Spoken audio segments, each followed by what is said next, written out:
questions out of a hat. Okay. If first you can start off with your name, band, and role band. So, Okay, into the camera. into the camera. What's up? I'm MC Lars. I'm MC Lars. I'm Weerd Science. I'm Weerd Science. Together we're MC Lars And Weerd Science. Hey! No, we're two MCs on the Warped Tour, one of the few rap groups on Warped Tour, so that's what we do. You pick questions? Yes. Just anyone? Yeah. Alright. So, what is something that you would like to see change in the music industry? Good question. Wow. Well, I think, that's what we're working towards. I think Lars always has kind of a quote about the middleman in music, and that's who's been getting rich and, having their 6 houses and their beach homes off the work and the miles that the artists put in. And I think, my goal as someone who's been on many major labels and kind of chewed up and spit out by that system, it's not really something that caters to the art. And I think every show, every step we make on the road, every time that we evolve and step forward is trying to cut out that middleman and put the music in the hands of the fans, whether that's through Kickstarter, making sure we come around on tour 3 or 4 times a year, putting the art in the hands of the fans, the people that are passionate about it, and kind of cutting out that middleman. It's not my goal to use my art to make somebody else rich that really ultimately doesn't give a crap about the art or anything to do with the creative process. So, I don't know if you want to elaborate more on that, Lars.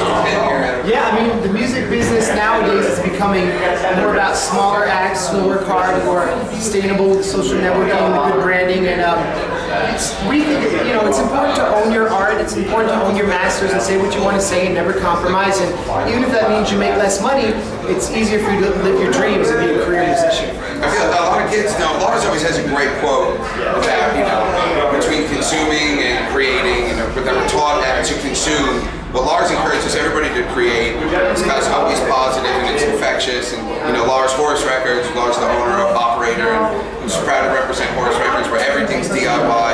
Nowadays young bands, you're going to go and sign a 10-record deal and it's $360 and they have their hands in everything that you do. That's not a good thing. You don't want them to sign you for 10 records. You want them to lease your first record and keep your hands off of your merch. It's hard enough to make a sale while record sales get worse. We just did a song called How to Be an Indie Rapper and another one called Industry 187 where it's funny because it's super gangster, but we're doing it with like tongue-in-cheek where we go into the Universal record office and we destroy it, but it's funny. You can hear it on Lars' mixtape, Indie Rocket Science. Mine? Yeah. Yo, should we read mine? Yeah. What are the perks of having fans?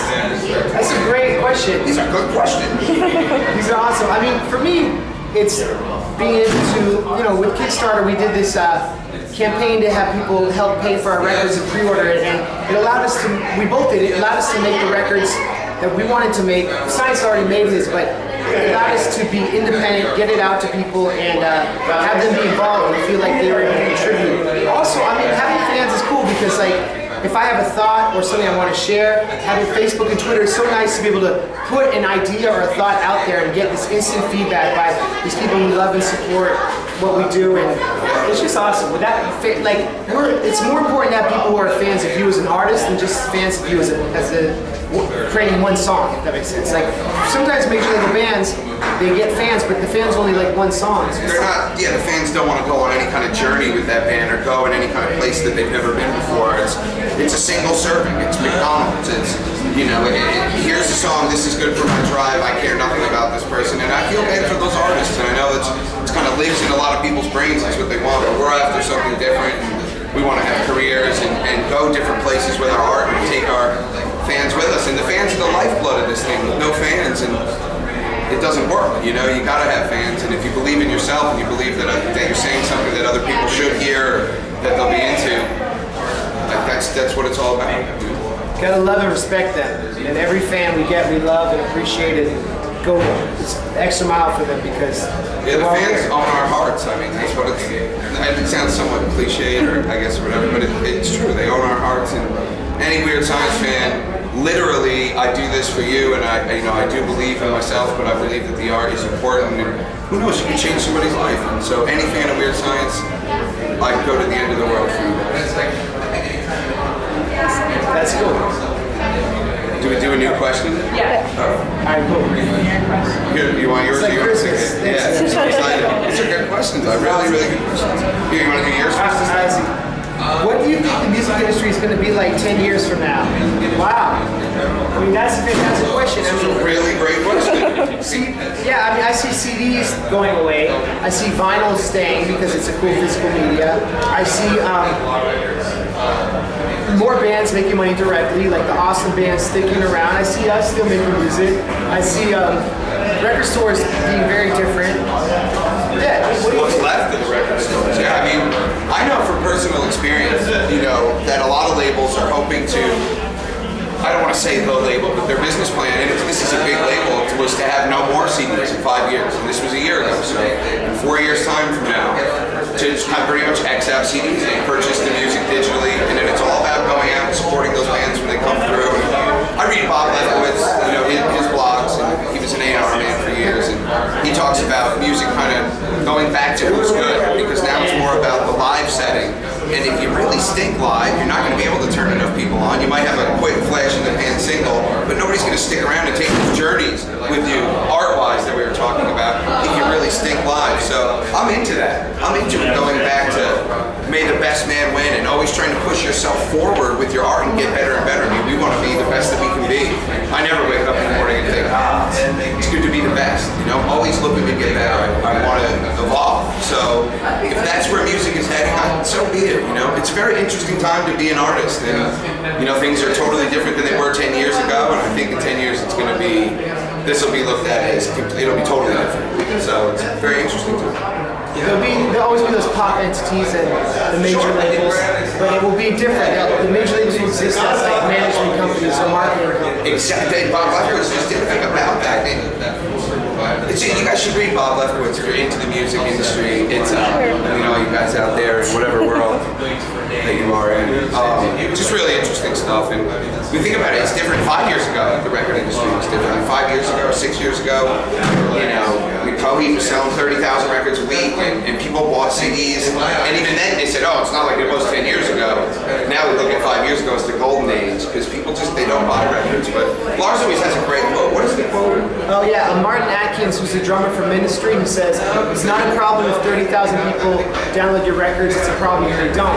You know, how true. It's what the best quote, a really great way to sum it all up. I love that quote, and it just could not be more true. And this thing's headed in a really interesting new place. And, you know, labels are shutting their doors. My band, Terrible Things, was just dropped from Universal Motown. But Universal Motown no longer exists. It's gone. The president gone. Everybody's gone. And that trend, that's obviously happening a lot all over the music world. I think it's going to continue to happen. And like Lars said, they're going to turn into management companies. They're going to say, like, hey, how do we, and then find another way to sneak millions of dollars from hardworking, creative people. You know, but we'll see where it goes. It's hard to kind of pinpoint it, but interesting nonetheless. I'm a talker today. It's okay. All right, craziest after party that you've been to so far? Do you mean on work or in our career? In general. In general. Well, I'm so tired by the end of Warped Tour. I usually just walk around a little bit, say hi to some friends, and go to bed. So, but there is a party every night, like an official work party. They do a barbecue every night. You always see, you know, people are riding their bikes and their skateboards and their little mopeds around, but nothing too crazy has happened. To me, I don't know. How about you? I mean, there's people drink and people have fun and let off the steam. But yeah, like I like Science, I kind of just that was more like 6 years ago I was into that world. Yeah. People have fun. People definitely have fun, and the best things that I've seen, not for that camera. So I have a mother, and I don't want her to know. But yeah, so far it's not like it's mellow and boring. Every night is a cool party, but nothing too crazy. I think people unwinding. I think everybody that works on Warped is pretty tired by the end of the night. So. Yeah. Of course, it's also only the 11th show, so there's about another 35 shows or something. So I'm sure something crazy. One more? Cool. You want to pick yours or? Yo, I'll take this one. Thank you. Oh wait, there's two.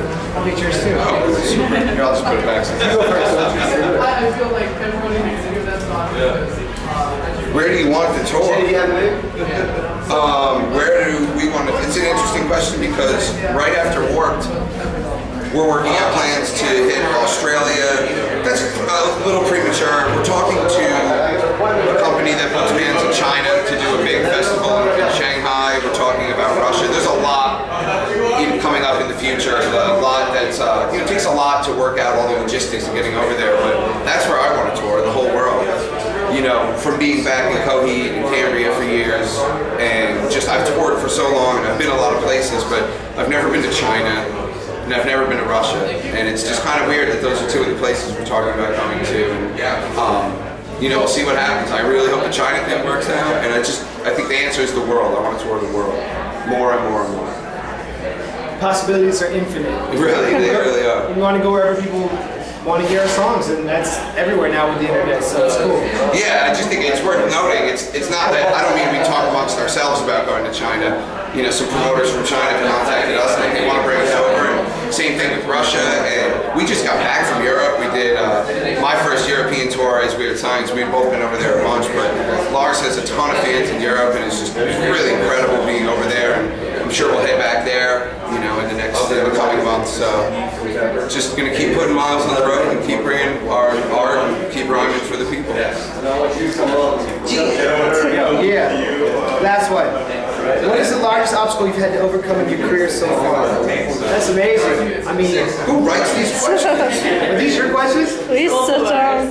Hats off, girls. We do a lot of interviews, and you get asked the stupidest questions. These are really great questions. Thank you. For me, there was a period where 2008, I had put out my album, The Graduate, and I was working with a management company, and they were laying people off, and it was shrinking, and it was really bad news, and I was really struggling with okay, well, how am I going to do the next record? What's the next place in my career? And I just kind of realized if I could sit down and just make the record myself, and then find people to help me put it out, I would be able to do it. So 2008 was just really a dark time. So I was like, man, am I going to go to grad school? Am I going to quit? And just through perseverance, writing the songs I wanted to, and putting my heart into it, I felt like that was the hardest moment. And once I passed that, everything fell into place. Now I feel like I could do this forever, and I'm working with the right people, and there's nothing that can stop us, living our dreams and manifesting this beauty. Yeah, I mean, as artists, we go through a lot of the same things that somebody that works a more conventional job might go through. Questioning if you're on the right path, and it takes a lot of heart and a lot of. You have to be brave to do this. It takes a lot of courage to get in a van and live in that van and go play shows for $50 a night. But if you believe in the art, that's what it ultimately boils down to. We don't have a corporate entity that backs us and makes sure that we live comfortable and fly first class. We do what we have to do to survive out there, and it takes a lot of heart and a lot of courage. And it sounds like that's kind of the obstacle you faced when the management company and things were falling apart. You had to make a real decision and say, no, I'm going to go for this. And I'm so happy you did, man. Thanks, man.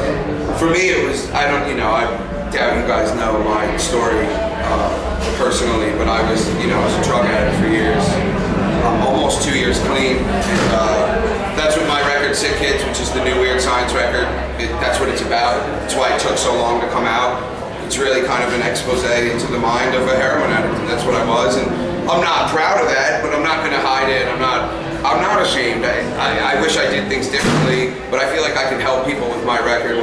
Obviously, that was the biggest obstacle to overcome, and it took years to overcome, and that's why it was 5 years in between my first and second record. But I feel like meeting Lars and being on Horse Records and being back here on Warped Tour, this is my 4th time on Warped Tour, is all kind of a reward for being clean. And I think through my art, I know I can help people, and I've been there and I've seen that darkness, and to get on the other side of it, I think it's my duty to help people who need help to get over that. So that's my biggest obstacle that I've ever had. Let's go. Thank you. Thanks for your Thank time. you guys. Thank you guys.